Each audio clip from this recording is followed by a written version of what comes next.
going up, we're going forward, doing it every day, the Pierre way. We're going up, we're going forward, doing it every day, the Pierre way. We're going up, we're going forward, doing it every day, the Pierre way. We're going up, we're going forward, doing it every day, the Pierre way. What's up? What's up? What's going on, family? Hey. It's Robe. And it's Meima. And this is the Pierre Way Podcast, coming at you with a juicy episode today. Ooh. There's some stuff we got to talk about. Uh-oh. Am I in trouble? So, y'all, once upon a time in our relationship, there was another woman. And I'm going to pass it to Meima. Because her name was Ministry. Bum, bum, Dum, dum, bum. Y'all, listen, there was a season in life. We were early in our dating or marriage. No, what was a marriage? It was like engagement. Okay. Like dating, engagement, time. And yeah. Where I used to say Ministry was the other woman. And the reason why I felt that way was because it felt like Robe had spent so much of his time in doing all the ministry things, right? Whether it was preaching, whether it was leading, whether it was serving. And not that I wasn't serving, I was serving too, like I was involved. But it felt like in that season that it was like, if you weren't with me, you were doing ministry stuff. And so I remember actually one time a friend of ours, I feel like she said it to me, like she was just like, oh, like he's just so busy with ministry all the time. And I casually was like, yeah, ministry's the other woman. And that's where it stemmed from. And so weirdly enough, I wore it like a badge of honor. Weirdly enough, I would like say it to people casually, not even upset, like just like, yeah, ministry's the other woman. Ministry's the other woman. That's just what it is. But now obviously looking back, that was terrible. Like in a lot of ways. And so I guess the question to you maybe is how did you feel when I used to say that? Because I think I said it to you a couple of times. No, he didn't. Wait, I've never said that to you? No, I never found out that you felt that way until after we kind of got married. Not us not knowing things about each other. This season is us discovering stuff about evolving each other. No, I didn't know that. I mean, oh, wow. Yeah, I didn't know that. I think, so the whole notion of ministry being the other woman, I think what ended up happening was that we were all so passionate about ministry. We really loved God and we loved youth ministry. We loved serving the next generation and we loved just like pouring ourselves into people. And so for me, I kind of had the role of the person that we would gather everyone together, train leaders, build, plan, program, all of these different things. And so, and that's time consuming. So you add that on top of being a full-time college student at BC and, and doing that. So it was all consuming. It took a lot of time. And then by junior year of college, I was the director of a nonprofit putting together a conference for like 2,000, 3,000 kids.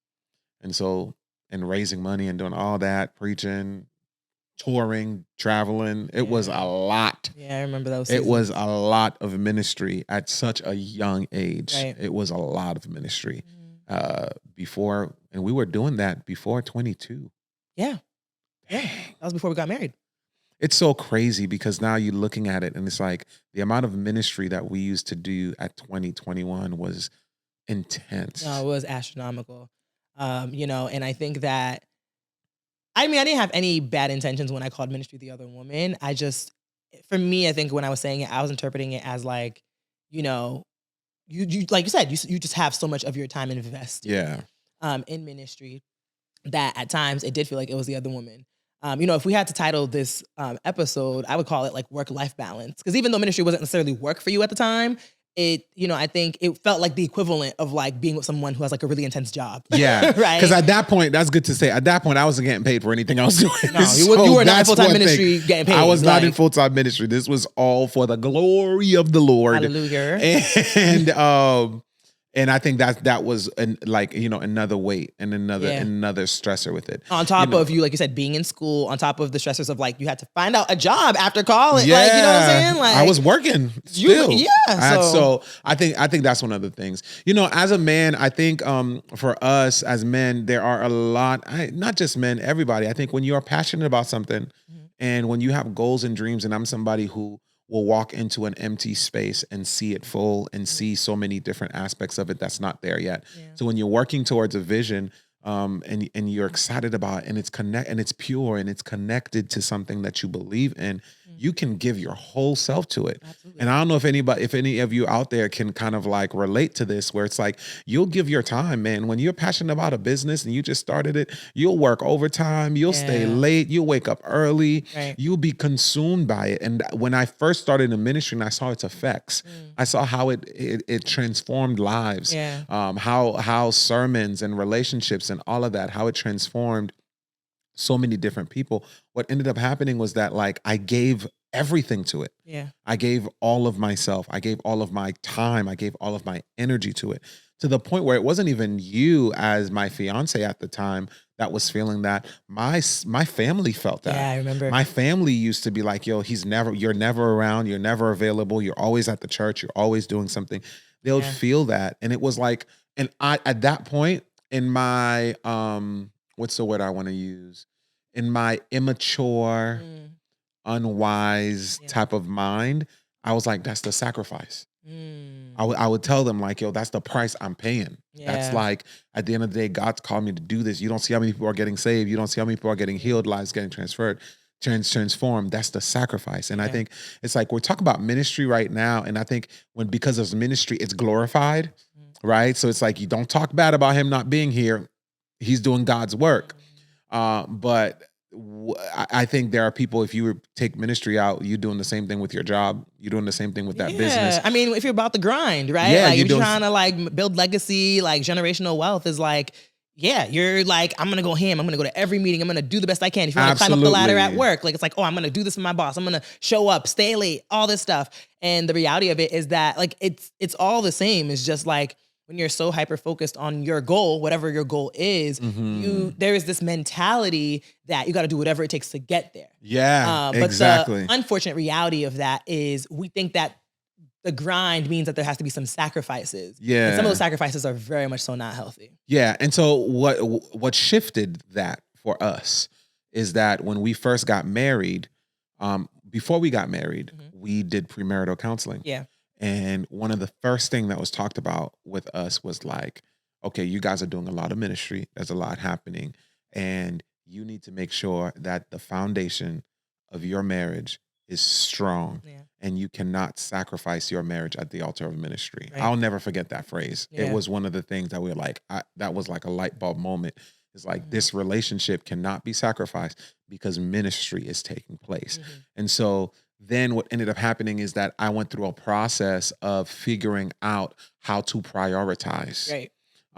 And if anyone is out there and you're passionate about something and there's so many different parts of you, whether it's a marriage, whether it's your family, whether it's your health, whatever, you got to, prioritizing these things are really key and important. Yeah. So then I realized like, man, this comes first before preaching, before a conference, before traveling, all of that, our relationship comes first. Yeah. And our marriage is not to be sacrificed. Like God is not calling me to sacrifice my marriage for his church. Right. That's not happening. Right. Like that's not the call. Yeah. And I think that was a wake up call for me. That was a wake up call for me.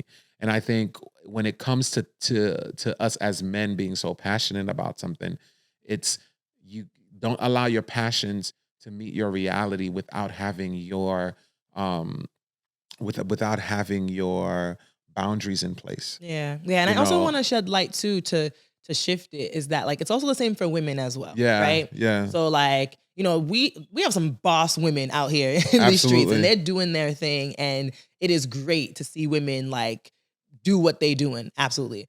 But it's the same thing on that end as well, is you have to make sure that you prioritize, you know, and you have to make sure that, you make you just got to make sure that you know what the main thing, right? Absolutely. I remember one time when I was in, I think it was grad school. She wasn't even a professor. She was my mentor. She was our therapist. mentor. Your therapist. don't Love show her name because you want Dr. nobody stealing her. Oh, I right? can't. But she was so precious to both She's of us. amazing. But I remember, I think we had either just had Robin or we were about to have Robin. I'm not sure which child we were in between. But we were basically in a space where we wanted to have children. We were about to have Robin. Yeah. And we were deciding on whether Number to 2. have Robin. Oh, was it deciding to have Robin? Whether to have Robin. That was the decision. Yes. And so you were in grad school. at the time I was in grad school and I had some personal like career goals, and I will never forget. She told me, she was like, you have to make a choice. And when you make that choice, you just have to know that something has got to give, because the reality of it is that if you choose to have a child right now, you may not be able to prioritize school at the same time. You're going to have to prioritize that child. You're going to have to, focus on growing that child and stuff. And it's okay, because at some point, once things are established and settled, then you can begin to prioritize again school or career and things of that nature. And so I think for men and for women, it's like, you got to understand balance in that. I don't think balance is just like everything's in one row. I think of it, I don't know what the name of that thing is. The thing that goes up and down that you put stuff on and it's like a weight. A scale. But not like a scale like you get on like to weigh yourself, but like, the scale that teeter tatters is like, the reality of it is that in life, the scale is going to be moving back and forth. Right. And we shouldn't stress ourselves out trying to get it to be equal, because sometimes certain spaces of life call for it to be unbalanced. Yes. Right? The reality of it and the truth in that is that you just have to be able to move with the seasons. To know that like, okay, in this season, this has to be more, and I'm okay. This doesn't have to completely go away, right? It's just a little bit lower right now. Right. But once this thing is kind of like established or whatever, okay, then we can start, maybe getting things equal, maybe like go up again. We just have to be able to balance the scale out and not be so stressed about it always being equal. Yeah. What I like to say is that everything in your life except God has to be able to bow. So God's not bowing to nobody. Right. But at the end of the day, you have to bow to God. Yeah. And when it comes to your marriage has to be able to bow. When it comes to your children don't come before your marriage. Your children got to be able to bow before your marriage to understand that mommy and daddy need to put themselves first. Right. And you need to make sure that mommy and dad need to make sure that they are well taken care of, so then they could be good parents to you. And then there are things like jobs and all that stuff that has to bow to family. Right. You know what I'm saying? It's like every aspect of your life has to be able to bow. And it's very important for you to clarify who's bowing to what. Yeah. And what is this bowing to exactly? And I think once that happens, it helps. Yeah. It helps.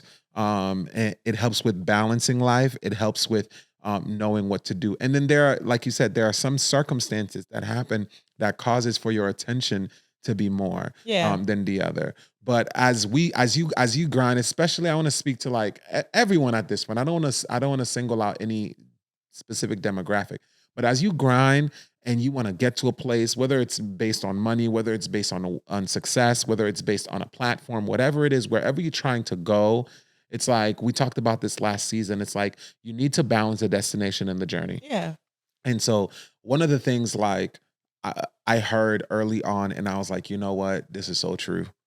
And I wanted to be mindful of it. It's like, you don't want to get to where you are trying to get to, and you finally get there and you look around and you did not take care of any of these important relationships. Yeah. So here you are, successful, number one, like you did all of this stuff, and you look around and everybody that you love, everybody that loves you has walked away from you, or they're not close anymore because you did not invest in that relationship, in those relationships. And so I think it's really important for each and every single person to take a good inventory of how you're grinding. Yeah. How are you working? How are you moving forward when it comes to your dreams and your goals? And who are you moving forward with? I think now it's like, I look at like when we're with my mom or our families, and I'm like, how we're holding on to those precious moments. Whereas there were times where it's just like, I was so busy, so busy. There are so many things that I missed. I didn't prioritize. I didn't have that revelation yet. because our pastor says this all the time. When you get to the top of the mountain, what you're going to see is that there's other mountains. So whatever it is you're trying to get to right now is like, once you get there, there's going to be more for you to get to. And so the beauty of it is getting to success. It's getting to, purpose. Yeah. It's fulfilling purpose and looking around and be like, man, the people that I love, the people that care for me, the people that held me down are still here with me. Granted, I do want to kind of do an aside here that there are just some people that are just not conducive to you accomplishing your vision, your goal, your dreams, and you got to say goodbye to some folks. I don't want to feel like you got to hold on. Yeah. I'm really talking about here like the people you can't get away from, like family. Right. Your children, your family, your love. spouse, and the people that you love, and just prioritizing that and prioritizing yourself. It's so important to just be in tune with the seasons too. And to reiterate that is like you want to constantly be taking inventory of like where you're at, the people around you. Like and for some people they literally have to plan it like every 3 months. Okay, like am I balanced? Like am I good? Like, and for other people it's like, okay, I just started a job. Let's make sure that things are balanced. Okay, like we just moved. Let's make sure we're balanced. Okay, we have this transition. So it's a constant thing you have to be doing. It's not a once a year or a, once in a while, like, I'll check on everybody, see how we're doing. And just being honest with yourself as you check in, because the reality of it is that I could check in and be like, our marriage is great. And then I ask you and you're like, no, this is terrible. Like, this is so bad. Yeah. So it's also being realistic, depending on how old your children are, checking in with them as well, being like, like, hey, do you like spending, like, do you want to spend more time together or what's going on? And don't just do it just to check a box off of the list and be like, yep, I did it, I'm done. Like, and then go back to it. It's like, no, from there, you have to consciously make a choice to change and shift. So I do want to ask you a question, because I do talk to a lot of men that do feel like they are passionate, whether it's a ministry, whether it's a job, whether it's a goal that they have. And it's very hard for them to find a woman that understands that. Okay. Where they're like, I want to be with this woman, or I love this woman, but they just can't get with my schedule. They can't get with how passionate I am in this area and how much time it's requiring from me. And I talk to a lot of men that are in that space that feel that. And I think there's a certain point in time in our relationship, you were in that space as a woman to feel like, you know what? Like, I remember there are times you're like, yo, we haven't gone on a date in months. Like, what's going on? Like, you felt like that. Yeah. What helped you overcome that space? What made you, I don't want to toot my own horn, but like, what made you stay? But that's basically like, that's like, what made you stay? Because I feel like I'm still passionate. I feel like I'm still driven. I still want to, there are things I still want to accomplish. I'm still a big dreamer. I still work hard. Yeah. So what made you stay? Like, help our brothers out and our sisters out with your experience. Yeah. I think one of the bigger reasons as to why women may feel like, that job is the other woman or that goal is the other woman, that ministry is the woman, is plainly put, lack of communication. I have found that over the years, as we've learned to communicate and that we communicate more, I'm able to really understand the depths of your heart as to why your goals are your goals, why your dreams are your dreams, why are you so passionate? And if I can't understand that, my grace for you is going to be very low. Wow. So being able to understand how deep it runs for you and what it means for you and how it impacts you, help me to build that grace for you. And me pray to like, God, give me grace for this, because what you want to do may not be easy. What you want to do may conflict with what we have going on, but I want to be able to support you. I want to be able to have your back. And recognizing too that like, while I'm asking God to help me with you, to also be like, because God is going to be a day that I have my goals and my dreams and my visions, and I want him to support me. That is so good, because the thing about it is, it's like a lot of the times, when I hear about this, sometimes because it's not just women that feel like this. Men sometimes feel like this about women. Absolutely. Like, women are they got a lot going on. They're always busy. They always do all these different things. What I sometimes find out is that there is one person in the relationship that is not as driven, or that they don't necessarily have They don't have anything going for them. Like they have a lot more time on their hands, or they haven't gotten to in that space in their journey yet where something is pulling at their attention. Yeah. And so the time is different. Yeah. But that has happened with you. I mean, once we started, like, for example, we started having children. So then my focus as a mom was like, oh, we have kids, we have other responsibilities, right? It's not just you and I. Right. Now we have things going on at home. And so even in that season, it was me communicating to you like, hey, I need your support as a dad. I need you to be more present. Like, so again, goes back to the communication. You have to be able to, brothers, you have to be able to share with her your heart beyond just, this is what I want to do. I love this. I'm passionate about it. It's like, share the depths of your heart. Like, is it like your purpose, your calling? What is it about this that like you're so desperate to just get to that goal? And then have the conversation of like, how can I support you? Can I say something real quick? Like, when she says share the depths of your heart, it's not just, this is my call. It's not just, this is what God is asking me to do and I'm going to do it. It's like, you got to get a bit more vulnerable. Absolutely. And to kind of say like, why? Yeah. Like, why is this requiring so much energy? Yeah. Because when I noticed the shift was when we became partners. Yes. And that's what I was going to get to is like, once you were able to be vulnerable and share the depths of why this thing is so big for you, it allowed me to say, okay, then I can support you, but supporting you wasn't just me being okay with the long hours that you put into getting to your goal.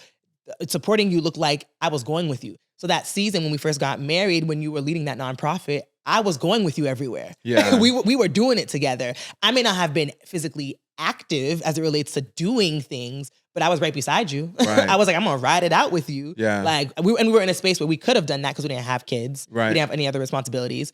But the truth is that it was like, okay, like I'm gonna help you win. Like I'm gonna be in your passenger seat. I'm gonna be your ride or die, right. for lack of better words. And so when you are able to bring her into your world, and to be able to walk that walk with her, it just, again, that grace, you just end up building a grace for it. And at the same time too, while you probably recognize the grace that I had for you, you also recognize that like you needed to also step up and do better as well. Right. So it wasn't just I'm giving, I'm sacrificing. You also were like, I feel like, I don't know if this was it. I feel like because you saw what I was doing for you, that you felt like, okay, I got to reciprocate it back. No, I mean, I just knew that it's like, it's the deposits. Right. It's like, I got to deposit into my marriage. I got to deposit into my relationship. And at the end of the day, ministry can be so successful. So many people can be saved.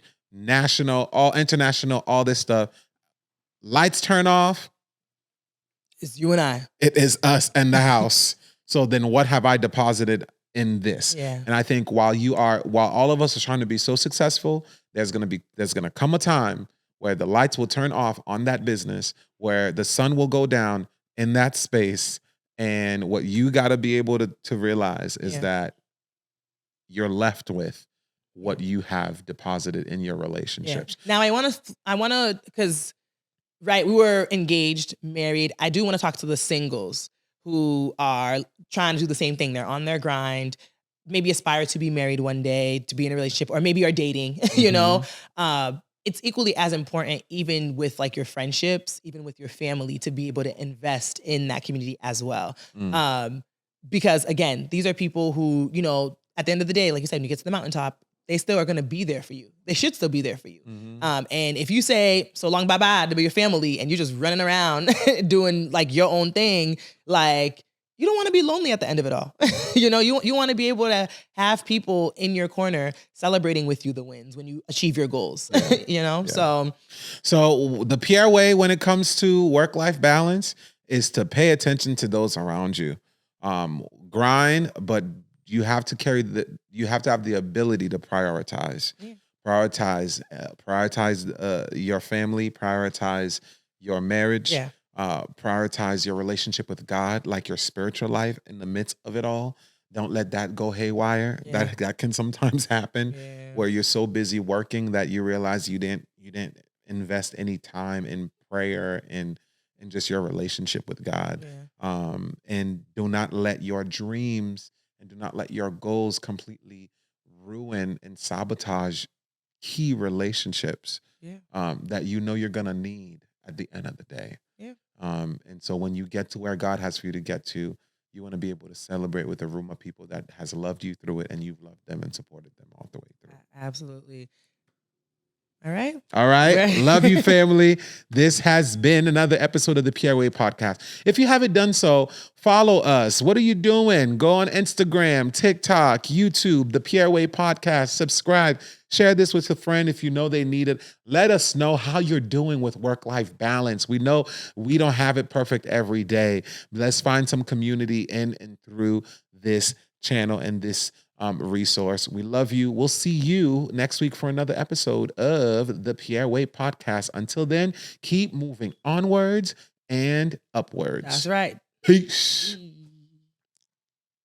We're going up, we're going forward, doing it every day, the Pierre way. We're going up, we're going forward, doing it every day, the Pierre way.